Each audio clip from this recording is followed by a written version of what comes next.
So Dodgers get back-to-back series wins. Dalton Rushing, the rookie for the Dodgers, showing some life and showing some really good signs for the future. And Max Muncy getting his 200th career home run against the Yankees. What's up, Dodger fans? It is your host, Chris Pacheco, here with the Blue Dugout Podcast. And we are talking two different series in this episode. One in Cleveland against the Guardians, and the other one back here at Chavez Ravine against the World Series rivals, New York Yankees. So let's kick this off with our first series against the Guardians over in Cleveland. We had our three pitchers from our rotation. First guy being Yoshinobu Yamamoto, throwing up another lights out performance against the Cleveland Guardians, showing some great signs for the Dodgers. We had Dustin May, unfortunately, didn't have the worst start of his career, however, didn't have the best start. There were some moments where it got a little rocky for him, but he was able to get out of some things. Clayton Kershaw got his start as well. He makes his third start of the season. But Yoshinobu Yamamoto, once again, just showing a lights out performance in game one, did a phenomenal job of just keeping runs at bay, making sure they didn't really do too much against him. Did a very good job of striking guys out, got a total of 7 strikeouts, only 2 earned runs in this game, and allowed 3 hits. So not bad for Yoshinobu Yamamoto. In fact, he did a very good job in this game. There was a play in the bottom of the third inning where Will Wilson attempted a bunt over the first base side. It got past Freddie Freeman, who was off first base. However, Yoshinobu Yamamoto busted his butt getting off the mound, made that tag on Will Wilson. It was a phenomenal play. It was a great play on Yoshinobu Yamamoto's behalf. So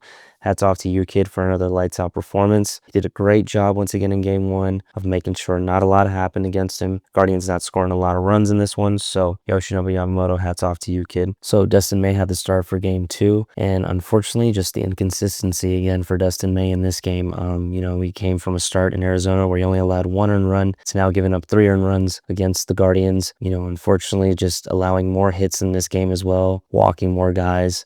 Just numbers across his stat line just didn't look too good compared to his start in Arizona. So unfortunately, Dustin May just once again showing that inconsistency. And unfortunately, with this start, it's allowed his ERA to rise even higher. We go back to before that Chicago start, even to his first start where he was lights out against the Braves, did a phenomenal job there. And then unfortunately had that Chicago blow up where they got 10 hits off of him. A lot happened in that game. He allowed a lot to happen and unfortunately just shook him up since. And since then, his ERA has now risen to a 4.2. So this is a guy that needs to be a little bit better at terms of spotting pitches up. In terms of location, once again, I've mentioned before that he has some of the dirtiest pitches in the major leagues. His two-seam that runs in, or his sinker that runs in, and it's just, stays in that fastball tunnel and then ends up on the inside part of the plate. He also has that sweeper, which he's been very successful with this season, which starts in the middle of the plate and ends up on the outside, or if it can start on the outside of the plate, run inside on a lefty. On a lefty. So yes, the Dodgers come back to help him out get this one, but kind of like Yoshinobu Yamamoto did throughout game one, Dustin May's got to have that same mentality going into game two. But, we'll see how it goes. Once again, we still are at the beginning half of the season, and Dustin May not being a terrible pitcher, right? Once again, still showing some life in terms of strikeouts, still getting some good pitches going, but just needs to be a little bit more consistent in terms of his performances. And then we had Clayton Kershaw on the mound. Clayton Kershaw makes his third start of his return in 2025 and actually did the best he's done so far. For the first time in this season, he completed a total of 5 innings pitched and only allowed 1 earned run. Did a really, really good job in this start. Showed some improvement. Once again, a guy that looks like he may be on his way out the door, but not going out without a fight. Clayton Kershaw is definitely showing some life for the Dodgers and showing some things that looks like it could be improving for them in the 2025 season. It could mean improvement for him going forward in terms of his starts. So we'll just have to see how it goes for Clayton Kershaw in the 2025 season. I believe in him. I think he's going to do great. He is showing some improvement in this start, and who knows, once again, it may allow some more improvement for the future starts for Clayton Kershaw. This brings his ERA now to a 4.91 ERA. So the Dodgers showing a lot of life in terms of offense in this series, right? We had Shohei Ohtani, who shows up for game one against Gavin Williams and decides to take the first pitch of the game that he sees deep to right field. That ball's up, that ball's back, that ball's fair, and that ball is out of here. Shohei Ohtani just showing how much of a magical player he is. Second home run in a second consecutive game. He is doing such a good job in terms of hitting right now. He's came alive. We were seeing him a little bit earlier in May, even at the end of April, and he wasn't looking too good in terms of his at-bats. Was getting a couple of home runs, couple of moments here and there, but then went cold for a little bit, really wasn't showing too much life. Out of nowhere, just home run after home run after home run. Shohei Ohtani definitely showing why he belongs at the top in terms of baseball. And by the way, in my opinion, Shohei Ohtani is the greatest baseball player on the face of the earth right now. I don't care what anybody says. In terms of his stats, his numbers, everything he's accomplished so far in his career, Shohei Ohtani is the greatest baseball player to live right now. That's my opinion. Let me know in the comments if you agree or disagree. Will Smith also getting a home run in game 1 of this series, and that guy has been one hell of a catcher and one hell of a guy for the Dodgers. I mean, this guy can do it both. He's a great catcher in terms of defense. However, if you need him on the offensive side, he is now ranked second in the National League in terms of his batting average. He's behind none other than the big man, the one that walked it off in the 2024 World Series, Freddie Freeman, who is now leading the National League in terms of batting average. So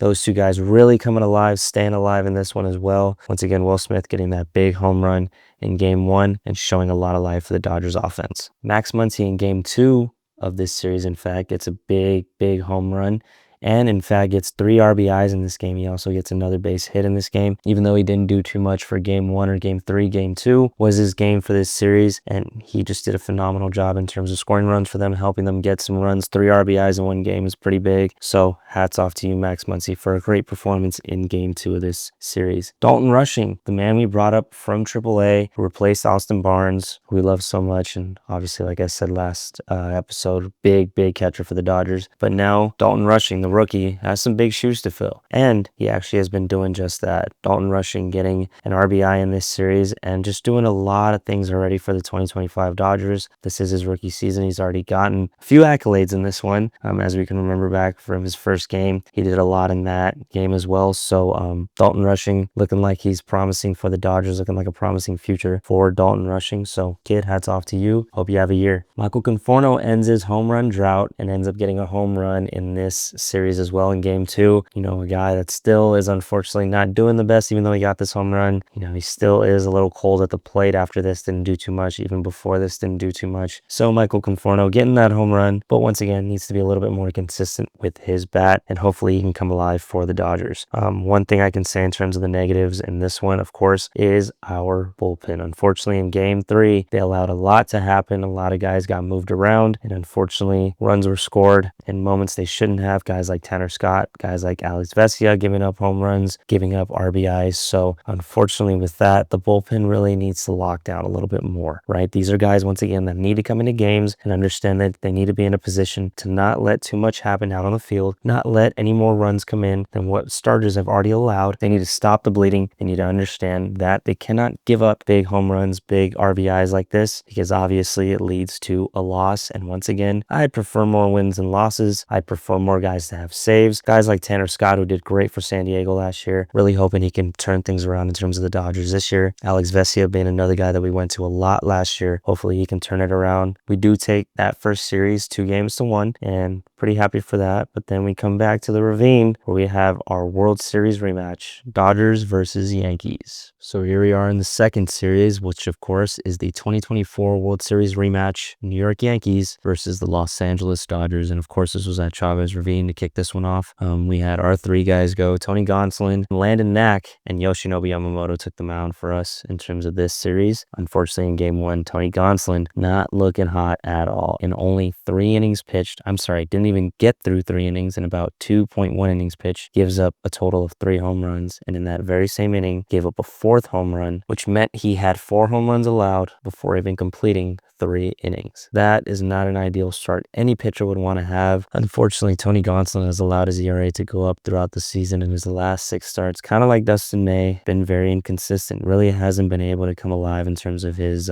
stat lines. Unfortunately, just not having the season he wants. Yes, coming back from completely missing the whole season and some change. However, Tony Gonsolin just not looking good in terms of his return right now. This unfortunately allows his ERA to go up to a 5.23. Hopefully he can turn it around. Give him some time. However, 6 starts, I think he's had some time to settle in already. A guy who's definitely not improved. In fact, his numbers got worse from his last start. He's allowed more hits and more earned runs. So unfortunately, Tony Gonsolin just not looking too good right now. However, we flipped it over on game 2 and we had Landon Knack come up. He only allowed 1 earned run and gained 6 strikeouts in his start, now bringing his ERA down to a 4.58. So a kid who showed a lot of improvement in terms of pitching. We rewind back to a couple of starts ago in New York where it really wasn't looking too good for Landon Knack. However, after that, coming back over here against the Yankees, a completely different New York team, shows a lot of improvement in that one and helps us get the win in game 2, which, by the way, we completely annihilated the Yankees in game 2. Kept our foot on their necks, went all the way through it, did not let up at all, scored a total of 8 18 runs. Guys getting multiple home runs in this game. Guys just going off in terms of their bats. Guys like Hee-Sung Kim getting a home run, who, by the way, has been absolutely phenomenal since we've called him up, kind of filling in for Tommy Edman and helping out in the infield. And what a job he has done. Multiple stolen bases already, been getting hit after hit, showing up in clutch moments. Already a couple home runs on the season. Hee-Sung Kim, I'm rooting for you, kid, and I'm hoping you have one hell of a 2025 season. Max Muncy not only getting 200th career home run, but he gets 201 in game 2. It was a phenomenal job with him in terms of hitting. Great guy, great bat right now. Once again, I told you guys, Max Muncy's going to come alive. He's going to have a better season from here on out. I said it before, I'll say it again. He's going to keep improving. He will not be hitting home runs every single game. He will not be stealing 50 bases and hitting 50 home runs this season. However, Max Muncy will definitely be getting a lot better throughout the 2025 season. Hats off to you, Max Muncy, for a phenomenal performance in game 2 of this series. What a great way to hit. What a great way to come alive. Still got my money on Max Muncy. We had Yoshinobu Yamamoto go for game 3, and unfortunately, this was his worst start of the 2025 season. He allowed a lot more walks, a lot more hits, a lot more runs to come in. In fact, he only made it through 3.2 innings pitched. That's the lowest amount of innings he's pitched this season. He's a guy that's gone about 6 innings plus and constantly been performing this season, and unfortunately, this one wasn't it. Allowed a lot more walks, like I said, more hits to come out. There was a moment where he had to play at second base. Phenomenal throw down to second base. It was a solid throw down there. Ended up getting the call overturned to an out. This now brings his ERA up to a 2.39. This is also the first time it's ever reached higher than 2. So Yoshinobu Yamamoto just not having the best start. Hopefully it's one of those starts that, every starter has at some point, where they're having this great season, then out of nowhere, they get lit up out of nowhere. He can bear down from here. He can definitely focus on what he did in terms of what he was allowing to happen, look back film in terms of where he was letting pitches go, where pitches were missing, where guys were hitting the ball a lot more, so that way he can come back once again and perform better in his next start and not have another one of these fall aparts, is what I basically call it. In terms of some more positives in this series, Andy Pages keeps the bat hot and goes yard back-to-back games in this series. He's doing a great job right now. Not even just home runs, but actually getting some quality at-bats, actually seeing a lot more pitches in his at-bats, getting a lot more hits, allowing a lot more runs to score. Andy Pages doing a great job in terms of the 2025 season, doing a great job in terms of being a leader in the clubhouse, in terms of being a leader in the outfield. When Tommy Edman went out, wasn't doing too good at that point of the season. He out of nowhere came alive and started performing when he knew he was the guy that needed to be called for that position in the outfield. And now he's constantly on the starting lineup. He's constantly batting higher up in the lineup because he is a hot bat right now. He's definitely somebody we want on our team, and I hope he continues to have a phenomenal 2025 season. Although it was just a first inning game-tying home run, Tommy Edman getting a home run to try to show some life for the Dodgers, and Max Muncy also follows that up with career home run number 202. Max Muncy now with 7 home runs on the season. Once again, my money's on him. Anybody who disagrees with me can let me know. However, he's going to improve from here on out. So to those two guys, have a day for game 3, but unfortunately we cannot take that when we lose that one, but we do take the series. So this series was very interesting in terms of the Dodgers Yankees. I mean, once again, a 2024 World Series rematch, and it kind of looked like the 2024 World Series at some point, right? The Yankees had the lead going into the later half of game 1, but the Dodgers come to life out of nowhere, taking advantage of different opportunities that they had, different pitches that they were given, guys even getting walks. Guys like Michael Conforto, although not looking too hot at the plate right now, gets a walk and ends up walking that run in for the lead in game 1. So it was very interesting to see game 1 and how it unfolded. Game 2 was even more interesting. Once again, a team like the Yankees coming from the 2024 World Series, losing the way they did with the comeback, the way it happened, all those errors, all the jokes afterwards. I mean, I'll be honest with you, anytime I want to troll a Yankee fan online, literally comment 5th inning. That's all I gotta say. That's how crazy that 5th inning was. Fast forward to 2025, thinking once again, they're gonna have a chip on their shoulder. They're gonna show up wanting to compete, at least take one game by this point out of this series so it can be a 1-1 piece, and that way we can go into game 3 seeing who can break the tie. But the Yankees just did not show up for game 2. In fact, the Dodgers trampled all over them in game 2, like I said. So great performance from the Dodgers in terms of that. So we had 2 MVPs show up again for another rematch from the 2024 World Series. Shohei Ohtani and Aaron Judge. Now, this is a hot take, and this is my opinion. This is how I feel in terms of the comparison between the two. Right now, a lot of people would say Aaron Judge is the best player in the major leagues. Right now, a lot of people would say Shohei Ohtani is still the best player in the major leagues. In terms of their careers, in terms of how far they've came in the major leagues, yes, Aaron Judge probably leads Shohei Ohtani in almost every stat, on base percentage, home runs, the whole nine. However, Shohei Ohtani has a couple of more statistics that, in my opinion, mean a little more in terms of who you are as a baseball player. So as far as the comparison between Aaron Judge and Shohei Ohtani, we talk about a guy like Shohei Ohtani who just has the statistics in terms of how good he is as an all-around player, right? We talk about Shohei Ohtani who is very good at hitting, right? He's been very good at hitting for the last 2 years, 2025, 2024. However, we rewind to the beginning of 2023. Even before that, he was a phenomenal pitcher. And obviously people tend to forget that because he hasn't pitched in so long. He wasn't some mediocre pitcher. He was very, very good on a team that was very mediocre, like the Angels, and still able to accomplish the things that he did. He got MVP for them, did phenomenally in terms of their pitching. Yes, got injured, but once again, got all those numbers. Got injured, misses a whole half of a season, comes to a whole nother team in a completely different division, completely different league, in terms of being the National League, American League, and completely dominates in his first season with that team.